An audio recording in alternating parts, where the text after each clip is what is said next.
റഷ്യയുടെ ഉക്രൈൻ അധിനിവേശം ആദ്യ ദിവസം തന്നെ നാശത്തിലേക്ക് നീങ്ങി. യുദ്ധത്തിന് രാജ്യം തയ്യാറായിരുന്നില്ല. ഒന്നല്ല, രണ്ട് മാരകമായ തെറ്റുകൾ വരുത്തി. ശത്രുവിനെ വിലകുറച്ച് കാണുകയും സ്വന്തം സൈന്യത്തെ അമിതമായി വിലയിരുത്തുകയും ചെയ്തു. ഉക്രൈൻ അനുകൂല രാഷ്ട്രീയക്കാരന്റെയോ പാശ്ചാത്യ ചിന്താഗതിക്കാരുടെയോ വാക്കുകളല്ല അവ. റഷ്യയിലെ ഏറ്റവും പരിചയസമ്പന്നരായ സൈനിക ജനറൽമാരിൽ ഒരാളായ വ്ളാഡിമിർ ചിക്കിന്റെ വാക്കുകളാണിത്.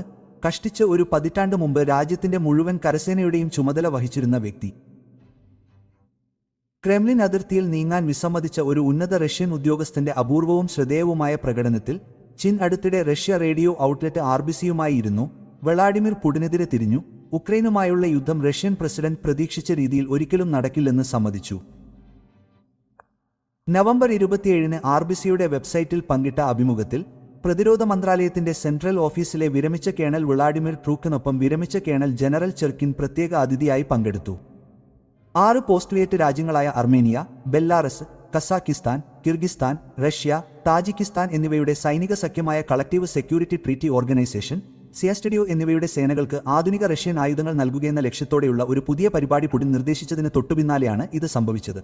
ബിഷ്കെക്കിൽ അടുത്തിടെ നടന്ന CSTO ഉച്ചകോടിയിൽ തന്റെ പദ്ധതി പ്രഖ്യാപിച്ച പുടിൻ ഉക്രൈനിലെ യുദ്ധത്തെ പരാമർശിച്ചുകൊണ്ട് റഷ്യൻ ആയുധങ്ങൾ യഥാർത്ഥ പോരാട്ടത്തിൽ എങ്ങനെ ഫലപ്രാപ്തി തെളിയിച്ചിട്ടുണ്ടെന്ന് സംസാരിച്ചു. റഷ്യ ഇന്ന് ഏത് തരത്തിലുള്ള ആയുധങ്ങളാണ് ഉപയോഗിക്കുന്നതെന്നും സമീപ വർഷങ്ങളിലും 2022 മുതൽ പ്രത്യേകിച്ച് രാജ്യത്തിന്റെ സായുധ സേന എങ്ങനെ മാറിയിരിക്കുന്നുവെന്നും ശ്രോതാക്കളെ ബോധവൽക്കരിക്കുന്നതിലൂടെ ഈ പ്രഖ്യാപനം ബഹുമാന്യരും പരിചയസമ്പന്നരുമായ 2 സൈനിക അതിഥികളുമായി ചർച്ച ചെയ്യാൻ RBC ഉദ്ദേശിച്ചു. ഇത്തരത്തിലുള്ള ചർച്ച പല റഷ്യൻ റേഡിയോ സ്റ്റേഷനുകളിലും സാധാരണമാണ്. കൂടാതെ ചിക്കിനെപ്പോലുള്ള അതിഥികളെ സാധാരണയായി അവരുടെ അനുഭവത്തിന്റെയും ജ്ഞാനത്തിന്റെയും നേട്ടങ്ങൾ പങ്കിടാൻ ക്ഷണിക്കാറുണ്ട്. ക്രെംലിൻ പ്ലേബുക്ക് പിന്തുടരേണ്ടതിന്റെയും രാജ്യത്തിന്റെ സൈന്യത്തെ ഉയർത്തിക്കാട്ടുന്നതിന്റെയും റഷ്യയുടെ നേതൃത്വത്തെ വിവാദപരമോ വിമർശനാത്മകമോ എന്ന് തരംതിരിക്കാവുന്ന ഒന്നും പറയാതിരിക്കുന്നതിന്റെയും പ്രാധാന്യം ഈ ഉന്നത വ്യക്തികളിൽ പലരും മനസ്സിലാക്കുന്നു. എന്നിരുന്നാലും ഈ സാഹചര്യത്തിൽ ചിക്കൻ താൻ മടിച്ചു നിൽക്കാൻ പോകുന്നില്ലെന്ന് തീരുമാനിച്ചു. അഭിമുഖം തുടങ്ങി മിനിറ്റുകൾക്കുള്ളിൽ മുൻ റഷ്യൻ കരസേനാ കമാൻഡർ രാജ്യത്തിന്റെ സൈനിക സേനയ്ക്കും നേതൃത്വത്തിനും നേരെ തന്റെ ആദ്യ ആക്രമണം അഴിച്ചുവിട്ടു. കഴിഞ്ഞ നൂറ്റാണ്ടിലെ മുൻ യുദ്ധങ്ങളിലെന്ന പോലെ റഷ്യ വീണ്ടും യുദ്ധത്തിന് തയ്യാറായിരുന്നില്ല എന്ന് ഞാൻ വിശ്വസിക്കുന്നു. പരമ്പരാഗതമായി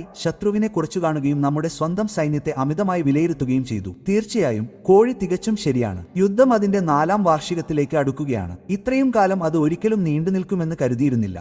വളരെ വലുതും സമ്പന്നവും സൈദ്ധാന്തികമായി ശക്തവുമായ രാഷ്ട്രമെന്ന നിലയിൽ റഷ്യ അതിന്റെ എതിരാളിയെ വളരെ വേഗം നശിപ്പിക്കുമെന്ന് പ്രതീക്ഷിച്ചിരുന്നു. ലോകത്തിലെ ഏറ്റവും ശക്തമായ സൈനിക മഹാശക്തികളിൽ ഒന്നായി അത് അറിയപ്പെട്ടിരുന്നു. ലോകമെമ്പാടും പ്രചാരണങ്ങൾ നടത്തുന്നതിൽ വിപുലമായ പരിചയമുള്ളതിനാൽ ഏറ്റവും കടുപ്പമേറിയ ചില ടാങ്കുകൾ, ഏറ്റവും വിനാശകരമായ മിസൈലുകൾ, വേഗതയേറിയ യുദ്ധവിമാനങ്ങൾ, ഗ്രഹത്തിലെ ഏറ്റവും സ്ഫോടനാത്മകമായ പീരങ്കി സംവിധാനങ്ങൾ എന്നിവയെക്കുറിച്ച് അവർ വീമ്പിളക്കി. അതേസമയം ഉക്രൈനിന് ഒരു പ്രധാന സൈനിക ശക്തി എന്ന ഖ്യാതി തീർച്ചയായും ഉണ്ടായിരുന്നില്ല. റഷ്യയുടെ അതേ തരത്തിലുള്ള പ്രതിരോധ ബജറ്റ് അതിനുണ്ടായിരുന്നില്ല. സോവിയറ്റ് കാലഘട്ടത്തിലെ ടാങ്കുകൾ, മിസൈൽ സംവിധാനങ്ങൾ, ബോംബുകൾ, വെടിമരുന്ന് എന്നിവയുടെ അനന്തമായ സപ്ലൈകളും ശേഖരണങ്ങളും അതിനുണ്ടായിരുന്നില്ല. കടലാസിൽ ഉക്രൈനിന് സാധ്യമായ ഏതൊരു പ്രതിരോധത്തെയും മറികടക്കാൻ റഷ്യയ്ക്ക് കഴിയുമെന്ന് ഉറപ്പുള്ള ഒരു അസമമായ പോരാട്ടമായിരുന്നു ഇത്. എന്നാൽ യുദ്ധം കടലാസിലല്ല. റഷ്യ ചെയ്ത തെറ്റും അതാണ്. കോഴി കൃത്യമായി ചൂണ്ടിക്കാണിച്ചതുപോലെ ക്രെംലിൻ സ്വന്തം ആവേശത്തിൽ മുഴുകി. പുടിനെപ്പോലുള്ള അതിന്റെ നേതാക്കൾ അവരുടെ ടാങ്കുകൾ, സൈന്യം, കപ്പലുകൾ, ജെറ്റുകൾ, അതിനിടയിലുള്ള എല്ലാം എന്നിവ ഉയർത്തിക്കാട്ടാൻ ധാരാളം സമയം ചെലവഴിച്ചു. റഷ്യൻ സൈന്യത്തിനായുള്ള ഈ അപ്രതിരോധ്യവും അജേയവുമായ പ്രതിച്ഛായ അവർ കെട്ടിപ്പടുത്തിട്ടുണ്ട്. ചരിത്രം കണ്ടിട്ടുള്ളതിൽ വെച്ച് ഏറ്റവും വലുതും മികച്ചതും അജേയവുമായ സൈന്യമായി അവർ അതിനെ മാറ്റിയിട്ടുണ്ട്. ഏത് അതിർത്തിയിലൂടെയും ഏത് പ്രദേശത്തേക്കും മാർച്ച് ചെയ്യാനും അതിന്റെ വഴിയിൽ ഏതൊരു എതിരാളിയെയും ആധിപത്യം സ്ഥാപിക്കാനും തയ്യാറാണ്. വാസ്തവത്തിൽ റഷ്യൻ സൈന്യം തീർച്ചയായും ഒരു മുന്നേറ്റമല്ല. പ്രത്യേകിച്ച് സോവിയറ്റ് യൂണിയന്റെ റെഡ് ആർമി 2ാം ലോകമഹായുദ്ധ സമയത്ത് നാസി ജർമ്മനിയെ പരാജയപ്പെടുത്തുന്നതിൽ നിർണായക പങ്കുവഹിച്ച, ഇതുവരെ നിലനിന്നിരുന്നതിൽ വെച്ച് ഏറ്റവും വലുതും സ്വാധീനമുള്ളതുമായ സായുധ സേനകളിൽ ഒന്നായിരുന്നു. പ്രത്യേകിച്ച് സോവിയറ്റ് യൂണിയന്റെ റെഡ് ആർമി പുടിനും അദ്ദേഹത്തിന്റെ വിശ്വസ്തനായ കൂട്ടാളിയും അവകാശപ്പെടുന്നതുപോലെ ശക്തരല്ല. കഴിഞ്ഞ 3 വർഷങ്ങൾ ആ വസ്തുത സംശയത്തിന്റെ നിഴലിലല്ലാതെ തെളിയിച്ചിട്ടുണ്ട്. ഉക്രൈനിൽ റഷ്യ വൻതോതിൽ പോരാടിയിട്ടുണ്ട്. യുണൈറ്റഡ് കിങ്ഡത്തിന്റെ പ്രതിരോധ മന്ത്രാലയത്തിന്റെ സമീപകാല റിപ്പോർട്ട് അനുസരിച്ച് 2022 ഫെബ്രുവരിയിൽ അധിനിവേശം ആരംഭിച്ചതിനു ശേഷം മോസ്കോയിലെ 1.1 ദശലക്ഷത്തിലധികം സൈനികർ കൊല്ലപ്പെടുകയോ പരിക്കേൽക്കുകയോ ചെയ്തിട്ടുണ്ട്. ഇതിൽ 3,32,000 പേർ 2025 മാത്രം കൊല്ലപ്പെട്ടു. 2025 ഒക്ടോബറിൽ റഷ്യയുടെ മരണനിരക്ക് ക്രമാനുഗതമായി വർദ്ധിച്ചുകൊണ്ടിരിക്കുകയാണ്. ഒക്ടോബർ 5 മുതൽ ഒക്ടോബർ 12 വരെ എല്ലാ ദിവസവും 1000 പേർ മരിക്കുന്നു. ആസ്തികളുടെയും ഉപകരണങ്ങളുടെയും കാര്യത്തിൽ റഷ്യയ്ക്കും വലിയ നഷ്ടം സംഭവിച്ചിട്ടുണ്ട്. വീണ്ടും നിരവധി ഔദ്യോഗിക സ്രോതസ്സുകളും ഒറിക്സ് പോലുള്ള ഓപ്പൺ സോഴ്സ് ഇന്റലിജൻസ് ഗ്രൂപ്പുകളും ഉപയോഗിച്ച് ഇതെല്ലാം നന്നായി രേഖപ്പെടുത്തിയിട്ടുണ്ട്. ക്രെംലിൻ ആയിരക്കണക്കിന് ടാങ്കുകൾ, കവചിത വാഹനങ്ങൾ, വ്യോമ പ്രതിരോധങ്ങൾ, റഡാറുകൾ, പീരങ്കി സംവിധാനങ്ങൾ, മറ്റ് ഹാർഡ്വെയർ കഷണങ്ങൾ എന്നിവ ഉക്രൈനിയൻ ഡ്രോണുകൾ, മിസൈലുകൾ, മൈനുകൾ എന്നിവയും അതിലേറെയും ഉപയോഗിച്ച് തകർത്തതായി ഇത് സൂചിപ്പിക്കുന്നു. ചിക്കൻ രാജ്യങ്ങൾ എന്ന നിലയിൽ റഷ്യ ഈ യുദ്ധത്തിന് ശരിയായി തയ്യാറായിരുന്നില്ല, മറിച്ച് അചഞ്ചലമായ അഹങ്കാരവും അവകാശവും ഉള്ളവരായിരുന്നു എന്നതാണ് ഇതിന്റെ പ്രധാന കാരണം. ഉക്രൈനെ ആക്രമിക്കുന്നത് ഒരു കേക്ക് കഷണമായിരിക്കുമെന്ന് പുടിനും അദ്ദേഹത്തിന്റെ കമാൻഡർമാരും കരുതി. കെവിന്റെ തെരുവുകളിൽ റഷ്യൻ പതാകകൾ ഉയർത്തുമെന്ന് വിശ്വസിച്ച് അതിർത്തി കടന്ന് മാർച്ച് ചെയ്യുന്നതിന് മുമ്പ് പരേഡ് യൂണിഫോമുകൾ പാക്ക് ചെയ്യാൻ ചില സൈനികർക്ക് ഉത്തരവിട്ടതോടെ അവർ വേഗത്തിലും എളുപ്പത്തിലും വിജയം പ്രവചിച്ചു. ദിവസങ്ങൾക്കുള്ളിൽ ചെക്കിൻ സൂചിപ്പിക്കുന്നത് പോലെ ഫെബ്രുവരി 24-ന് എല്ലാവരും യുദ്ധം 3 ദിവസത്തിനുള്ളിൽ അവസാനിക്കുമെന്ന് പറയാൻ തുടങ്ങി. ഞങ്ങൾ അവ ഉടനടി അവസാനിപ്പിക്കും. വീണ്ടും ഇത് പൂർണ്ണമായും കൃത്യമാണ്. ഈ അഭിമുഖത്തിൽ ചെക്കിൻ പറയുന്നതൊന്നും അസത്യമോ ഏതെങ്കിലും തരത്തിലുള്ള ഗൂഢാലോചനയോ അല്ല, കാരണം അദ്ദേഹത്തിന്റെ പ്രധാന വസ്തുതാപരമായ അവകാശവാദങ്ങൾ മറ്റ് സ്രോതസ്സുകളുമായി പൊരുത്തപ്പെടുന്നു. പുടിനെ പ്രശംസിക്കാനും ക്രെംലിൻ പ്രചാരണത്തെ ചെറുക്കാനും കൂടുതൽ സമയം ചെലവഴിക്കുന്ന റഷ്യൻ ഉദ്യോഗസ്ഥരിൽ നിന്ന് നമ്മൾ അപൂർവമായി കേൾക്കുന്ന തരത്തിലുള്ള വസ്തുതകളാണിത്. റഷ്യൻ റാങ്കുകളിലെ കൂടുതൽ യുക്തിസഹമായ മനസ്സുള്ളവർക്ക് സംശയങ്ങൾ ഉണ്ടായിരുന്നിരിക്കാമെങ്കിലും പല സൈനികരും കമാൻഡർമാരും ക്രെംലിനിലെ ഉയർന്ന റാങ്കിലുള്ള ഉദ്യോഗസ്ഥരും യുദ്ധം അല്ലെങ്കിൽ റഷ്യ വിളിക്കാൻ ഇഷ്ടപ്പെടുന്ന പ്രത്യേക സൈനിക നടപടി ഉടൻ അവസാനിക്കുമെന്ന് വിശ്വസിക്കുന്നു. 2008-ൽ ഏതാനും ദിവസങ്ങൾക്കുള്ളിൽ ജോർജിയയുടെ നിരവധി പ്രദേശങ്ങൾ റഷ്യ കൈവശപ്പെടുത്തിയതിന് സമാനമായി കുറഞ്ഞ നഷ്ടങ്ങളോടെ ഒരു വേഗത്തിലുള്ള വിജയം അവർ മുൻകൂട്ടി കണ്ടു. ക്ലിസി സിൻഡ്രോമും 5 ദിവസത്തെ യുദ്ധത്തിന്റെ സംഭവങ്ങളും എന്ന് പറഞ്ഞുകൊണ്ട് ഷിക്കിൻ തന്റെ അഭിമുഖത്തിൽ ഇത് സൂചിപ്പിച്ചു. ജോർജിയയുമായുള്ള യുദ്ധവും ഒരു പങ്കുവഹിച്ചു. മറ്റൊരു വിധത്തിൽ പറഞ്ഞാൽ ജോർജിയയെ ആക്രമിക്കാനും കുറഞ്ഞ പ്രതിരോധത്തോടെ അതിന്റെ പ്രദേശങ്ങൾ പിടിച്ചെടുക്കാനും കഴിഞ്ഞുവെന്ന് ക്രെംലിന് തോന്നി. ഉക്രൈനുമായി എന്തുകൊണ്ട് അത് ചെയ്യാൻ കഴിയില്ല? അതിർത്തി കടന്ന് വ്ളാഡിമിർ പുടിൻ ആദ്യം ലക്ഷ്യമിട്ട 4 പ്രദേശങ്ങളായ ഡൊണറ്റ്സ്ക്, ഗാസൻ, ലുഹാൻസ്ക്, സബാരിസിയ എന്നിവ അവകാശപ്പെടാനും റഷ്യയുടെ വലിപ്പം, ശക്തി, സ്വാധീനം എന്നിവ വികസിപ്പിക്കാനും അവരുടെ സൈന്യത്തിന് കഴിയും, എല്ലാം 1-2 ആഴ്ചയ്ക്കുള്ളിൽ. എന്നാൽ 2 യുദ്ധങ്ങളും ഒരിക്കലും ഒരുപോലെയല്ല. കണക്കിലെടുക്കേണ്ട നിരവധി ഘടകങ്ങളുണ്ട്. കാലം കഴിയുന്തോറും ഉയർന്നുവരുന്ന നിരവധി വേരിയബിളുകൾ. ഒരു യുദ്ധം വേഗത്തിലും എളുപ്പത്തിലും ആയതുകൊണ്ടല്ല തുടർന്നുള്ള ഓരോ ആക്രമണവും ഒരേ മാതൃക പിന്തുടരുന്നത്. ഒരിക്കൽ കൂടി ഉക്രൈനുമായി യുദ്ധം ആരംഭിച്ചപ്പോൾ റഷ്യയുടെ ശ്രദ്ധേയമായ ധാർഷ്ട്യത്തിനും തെറ്റായ ആത്മവിശ്വാസത്തിനും ഇത് തെളിവായിരുന്നു. റഷ്യ എതിരാളിയെ കുറച്ചു കാണുന്നതിനെക്കുറിച്ചുള്ള ജെൻസൺ തന്റെ ആദ്യ അഭിപ്രായത്തിൽ പറഞ്ഞതിനോട് ഇത് കൃത്യമായി ബന്ധപ്പെട്ടിരിക്കുന്നു. വ്യക്തമായും ഉക്രൈനിയൻ സൈന്യം തങ്ങളുടെ ഭൂമി സംരക്ഷിക്കാനും അധിനിവേശ സേനയ്ക്കെതിരെ പോരാടാനും തീരുമാനിച്ചാലും റഷ്യൻ യുദ്ധയന്ത്രം വളരെ ശക്തമാകുമെന്നും എതിരാളികളെ എളുപ്പത്തിൽ കീഴടക്കുമെന്നും ക്രെംലിന് തോന്നി. തീർച്ചയായും 2022-ൽ ഒരു ചെറിയ കാലയളവിലേക്ക് അതാണ് സംഭവിക്കുന്നതെന്ന് തോന്നി. യുദ്ധത്തിന്റെ ആദ്യ ദിവസങ്ങളിലും ആഴ്ചകളിലും റഷ്യൻ സൈന്യം ഒന്നിലധികം ദിശകളിൽ നിന്ന് വേഗത്തിൽ മുന്നേറി താരതമ്യേന എളുപ്പത്തിൽ നിലം സ്ഥാപിക്കുകയും ബുച്ചർ, മരുബോൾ തുടങ്ങിയ സ്ഥലങ്ങളിൽ വലിയ യുദ്ധങ്ങളിൽ വിജയിക്കുകയും ചെയ്തു. ആദ്യകാല വിജയങ്ങൾക്ക് നന്ദി ഒരു ഘട്ടത്തിൽ റഷ്യ ഉക്രൈനിയൻ പ്രദേശത്തിന്റെ ഏകദേശം 27% നിയന്ത്രിച്ചു. ആഗ്രഹിച്ച 4 പ്രദേശങ്ങൾ അല്ലെങ്കിൽ അതിൽ കൂടുതൽ പിടിച്ചെടുക്കാൻ സാധ്യതയുണ്ടെന്ന് തോന്നി. പിന്നീട് വേലിയേറ്റം തുടങ്ങി. തങ്ങളുടെ ജനങ്ങളെ സംരക്ഷിക്കാനും പരമാധികാരം സംരക്ഷിക്കാനുമുള്ള ആഴമേറിയതും നിരാശാജനകവുമായ ആഗ്രഹത്താൽ ഇന്ധനം ലഭിച്ച ഉക്രൈനിന്റെ സൈന്യം റഷ്യ ഉൾപ്പെടെ മറ്റാർക്കും പ്രതീക്ഷിക്കാൻ കഴിയാത്തത്ര ശക്തവും പ്രതിരോധശേഷിയുള്ളതുമാണെന്ന് തെളിയിച്ചു. തങ്ങളുടെ മാതൃരാജ്യത്തെ സംരക്ഷിക്കുന്നതിലും മോസ്കോയുടെ ആക്രമണകാരികളെ പ്രതിരോധിക്കുന്നതിലും തങ്ങളുടെ പങ്ക് വഹിക്കാൻ നിരവധി സിവിലിയന്മാരും ആയുധമെടുത്തു. 2022 അവസാനത്തോടെ മനക്കരുത്ത്, ദൃഢനിശ്ചയം, കൗശലപൂർവമായ തന്ത്രം എന്നിവയുടെ മിശ്രിതത്തിലൂടെ റഷ്യ ആദ്യം പിടിച്ചെടുത്ത ഭൂമിയുടെ വലിയൊരു ഭാഗം ഉക്രൈൻ തിരിച്ചുപിടിച്ചു. ക്രെംലിന്റെ നിയന്ത്രണം രാജ്യത്തിന്റെ 20%-ൽ താഴെയാക്കി. തുടർന്നുള്ള വർഷങ്ങളിൽ സ്ഥിതി അങ്ങനെയാണ് നിലനിന്നത്. തീർച്ചയായും റഷ്യ ഇവിടെയും അവിടെയും ചില സ്ഥലങ്ങൾ പിടിച്ചെടുക്കാൻ കഴിഞ്ഞു. മുൻനിരയിലെ ചില പ്രദേശങ്ങളിൽ അത് തുടരുന്നു. പക്ഷേ അവരുടെ സൈന്യം ഒച്ചിന്റെ വേഗതയിൽ പുരോഗതി കൈവരിക്കുന്നു. ചെളി നിറഞ്ഞ കൃഷിയിടങ്ങളുടെയും ഉപേക്ഷിക്കപ്പെട്ട ഗർത്തങ്ങളുടെയും ചിതറിക്കിടക്കുന്ന വാസസ്ഥലങ്ങളുടെയും ഏറ്റവും ചെറിയ ഭാഗങ്ങൾ മാത്രം പിടിച്ചെടുക്കാൻ വൻതോതിലുള്ള ആസ്തികളും ഉദ്യോഗസ്ഥരും നഷ്ടപ്പെട്ടു. ഇതെല്ലാം സംഭവിച്ചത് റഷ്യ ഇതിനകം വിജയിച്ചുവെന്ന് വിശ്വസിച്ച് യുദ്ധത്തിൽ ഏർപ്പെട്ടതിനാലാണ്. ചിക്കൻ തുടർന്നു പറഞ്ഞതുപോലെ ആ വിശ്വാസത്തിന്റെ വലിയൊരു ഭാഗം ക്രെംലിന്റെ രഹസ്യാന്വേഷണ ഏജൻസികൾ നൽകിയ തികച്ചും തെറ്റായ വിവരങ്ങളെ അടിസ്ഥാനമാക്കിയുള്ളതായിരുന്നു. റഷ്യയുടെ എല്ലാ രഹസ്യാന്വേഷണ സേവനങ്ങൾക്കും ഞാൻ മോശം റേറ്റിംഗ് നൽകും. ഉക്രൈനിയൻ ജനസംഖ്യയുടെ 70% പേരും നമ്മുടെ പക്ഷത്തും 30% പേർ നമ്മുടെ പക്ഷത്തുമാണെന്ന തെറ്റായ വിവരങ്ങൾ സംസ്ഥാന അധികാരികൾക്ക് ലഭിച്ചുവെന്ന് ഞാൻ പറയും.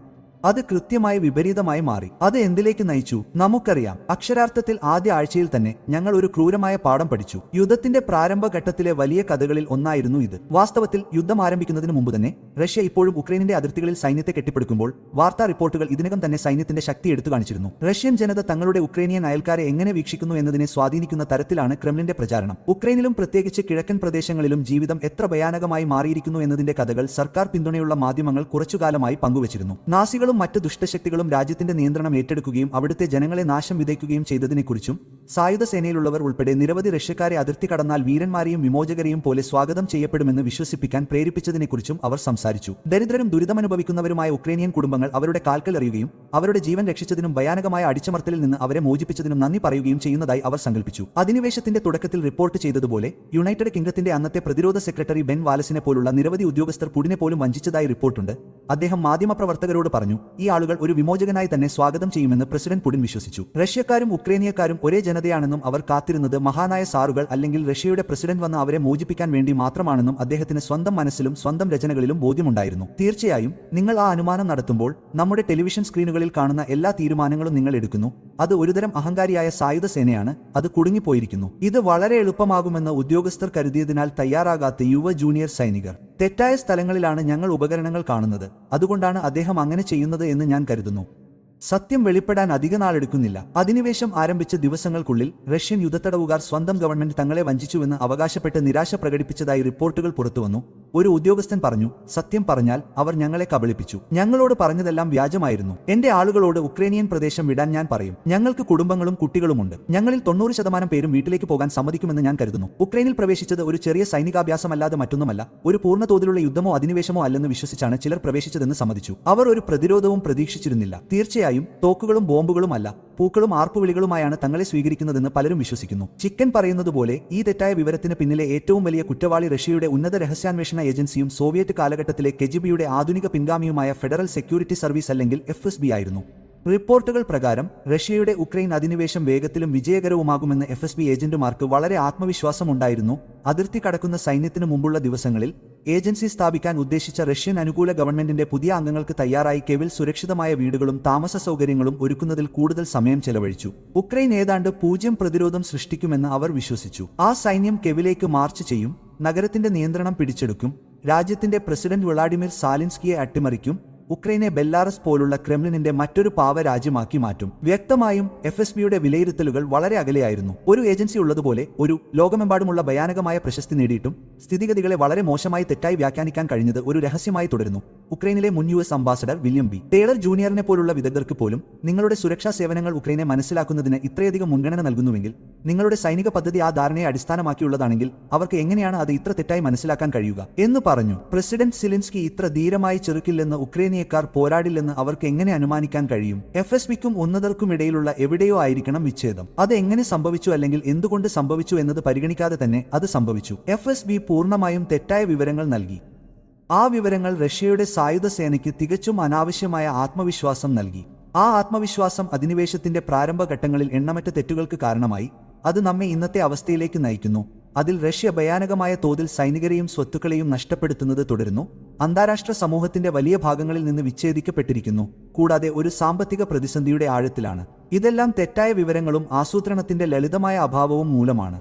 മുൻ റഷ്യൻ പ്രതിരോധ മന്ത്രി സെർജി ഷൂയുവിനെ ഒരു ഭീമനാക്കാനും ചിക്കൻ അവസരം ഉപയോഗിച്ചു. ഒരിക്കൽ ഉക്രൈൻ സ്വയം പ്രതിരോധിക്കാനും ക്രെംലിന്റെ സൈന്യത്തെ പിന്നോട്ട് തള്ളാനും തുടങ്ങിയതെങ്ങനെയെന്ന് അദ്ദേഹം ശ്രദ്ധിച്ചു. ഉക്രൈൻ തലസ്ഥാനത്തിന് ചുറ്റുമുള്ള പ്രവർത്തനങ്ങൾ ലഘൂകരിക്കുന്നതിലൂടെ രാജ്യം ഒരു നല്ല മനസ്സാക്ഷി ആംഗ്യമാണ് നടത്തുന്നതെന്ന് അവകാശപ്പെട്ടുകൊണ്ട് കെവിനെ പിടികൂടാനുള്ള പദ്ധതികൾ ഉപേക്ഷിക്കാൻ ഷ്യൂ നിർബന്ധിതനായി. വാസ്തവത്തിൽ ക്രെംലിൻ ലളിതമായിരുന്നുവെന്ന് ചെക്കൻ അഭിപ്രായപ്പെടുന്നു. മുഖം രക്ഷിക്കാൻ പരക്കം പായുന്നു. കീവിനടുത്ത് എത്ര പേർ മരിച്ചവരും പരിക്കേറ്റവരും ഉണ്ടായിരുന്നുവെന്ന് ഞങ്ങളുടെ സൈന്യത്തിന് മാത്രമേ അറിയൂ. നമ്മൾ നേരത്തെ സൂചിപ്പിച്ചതുപോലെ ചിക്കൻ പറഞ്ഞതെല്ലാം സത്യമാണ്. യാഥാർത്ഥ്യത്തിൽ അധിഷ്ഠിതവും തെളിവുകളുടെ പിൻബലമുള്ളതുമാണ്. എന്നിരുന്നാലും അദ്ദേഹം ഇത്തരം പ്രസ്താവനകൾ നടത്തിയെന്നത് ഇപ്പോഴും അവിശ്വസനീയമാംവിധം ഞെട്ടിപ്പിക്കുന്നതാണ്. കാരണം ഇത് സാധാരണമല്ല. റഷ്യൻ ഉദ്യോഗസ്ഥരും രാഷ്ട്രീയക്കാരും, പ്രത്യേകിച്ച് സജീവരും വിരമിച്ചവരുമായ സൈനിക അംഗങ്ങൾ, ക്രെംലിനെയോ അതിന്റെ തീരുമാനങ്ങളെയോ ഒരിക്കലും പരസ്യമായി വിമർശിക്കുന്നില്ല. അവർ എഴുതപ്പെടാത്തതും എന്നാൽ കർശനവുമായ ഒരു പെരുമാറ്റച്ചട്ടം പിന്തുടരുന്നു. എപ്പോഴും പുടിനെ പ്രശംസിക്കുന്നു. അദ്ദേഹത്തിന്റെ അധികാരത്തെ ഒരിക്കലും ദുർബലപ്പെടുത്തുന്നില്ല. കൂടാതെ ക്രെംലിന്റെ അജണ്ടയുമായി ഏറ്റവും യോജിക്കുന്ന ആശയങ്ങളോ സംഭാഷണ പോയിന്റുകളോ മുന്നോട്ട് കൊണ്ടുപോകുന്നത് തുടരുന്നു. ആരെങ്കിലും മാനദണ്ഡത്തിൽ നിന്ന് വ്യതിചലിച്ചാൽ അവർ മിക്കവാറും അനിവാര്യമായും അതിന് ശിക്ഷിക്കപ്പെടുന്നു. തീർച്ചയായും റഷ്യയിലെ യുദ്ധത്തെ പരസ്യമായി വിമർശിക്കുന്ന പ്രവൃത്തി തന്നെ ഗുരുതരമായ ക്രിമിനൽ കുറ്റങ്ങൾക്ക് കാരണമാകും.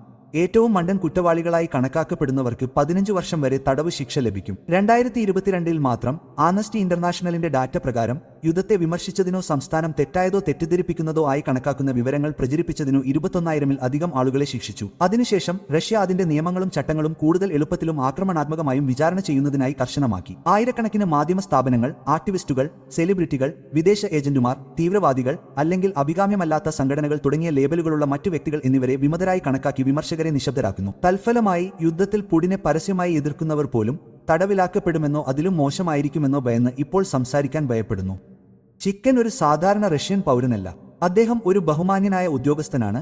4 പതിറ്റാണ്ടോളം സൈനിക പരിചയമുള്ള ഒരു വ്യക്തി. ആദ്യം സോവിയറ്റിനും പിന്നീട് റഷ്യൻ സൈന്യത്തിനും വേണ്ടി തന്റെ ജീവിതം സമർപ്പിച്ചു. 2012-ൽ റഷ്യൻ കരസേനയുടെ കമാൻഡർ എന്ന നിലയിൽ ഏറ്റവും ഉയർന്ന പദവികളിൽ ഒന്ന് നേടുന്നതിനായി ഉയർന്നുവന്നു. 2013-ൽ പുടിൻ തന്റെ ചുമതലകളിൽ നിന്ന് പുറത്താക്കപ്പെട്ടു. ചിക്കനെ പോലുള്ള ഒരാൾ സംസാരിക്കുമ്പോൾ ആളുകൾ ശ്രദ്ധിക്കുന്നു. ക്രെംലിന്റെ ധാർഷ്ട്യം, FSBയുടെ കഴിവില്ലായ്മ, സൈന്യത്തിന്റെ മണ്ടത്തരം എന്നിവയെക്കുറിച്ച് തുറന്നു പറയാൻ അദ്ദേഹം ധീരവുമായ തീരുമാനമെടുത്തത് അതാണ് കൂടുതൽ അത്ഭുതപ്പെടുത്തുന്നത്. അങ്ങനെ ചെയ്യുമ്പോൾ ചിക്കൻ സ്വന്തം പ്രശസ്തി, സുരക്ഷ, ഭാവി എന്നിവ അപകടത്തിലാക്കിയിരിക്കാം. താമസിയാതെ അദ്ദേഹത്തിന്റെ പേര് വിദേശ സൈന്യത്തിൽ ചേർക്കപ്പെടാൻ സാധ്യതയുണ്ട്. ഏജന്റ് അല്ലെങ്കിൽ തീവ്രവാദികളുടെ പട്ടിക. പക്ഷേ ആ ഭീഷണികളും ഭയങ്ങളും അദ്ദേഹത്തെ സത്യം സംസാരിക്കുന്നത് തടയാൻ പര്യാപ്തമായിരുന്നില്ല എന്നത് വ്യക്തമാണ്. കൂടുതൽ ഉയർന്ന റാങ്കിലുള്ള റഷ്യക്കാർക്ക് ഈ മാതൃക പിന്തുടരാൻ കഴിയുമെങ്കിൽ അവരുടെ രാജ്യത്തിന്റെ തെറ്റുകൾ സ്വന്തമാക്കി അത് എവിടെയാണോ അവിടെ കുറ്റം ചുമത്തിയാൽ പുടിന്റെ പ്രചാരണ യന്ത്രത്തെ എന്നേക്കുമായി തകർക്കാൻ അത് മതിയാകും. ഏറ്റവും അടിസ്ഥാന ഉപകരണങ്ങൾ പോലും ഇല്ലാതെ ചില സൈനികരെ ഇപ്പോൾ യുദ്ധത്തിലേക്ക് അയക്കുന്നത്, അതിജീവിക്കാൻ സാധ്യതയില്ലാത്ത വിധം ഇറച്ചി അരക്കൽ മെഷീനിലേക്ക് എറിയുന്നത് എങ്ങനെയെന്ന് കാണിക്കുന്ന ഈ വീഡിയോയിൽ നിന്ന് റഷ്യൻ സൈന്യം നേരിടുന്ന കഠിനമായ യാഥാർത്ഥ്യങ്ങളെക്കുറിച്ച് നിങ്ങൾക്ക് കൂടുതൽ അറിയാൻ കഴിയും. പകരമായി ഒരു കാലത്ത് ഭയാനകമായിരുന്ന റഷ്യയുടെ ടാങ്ക്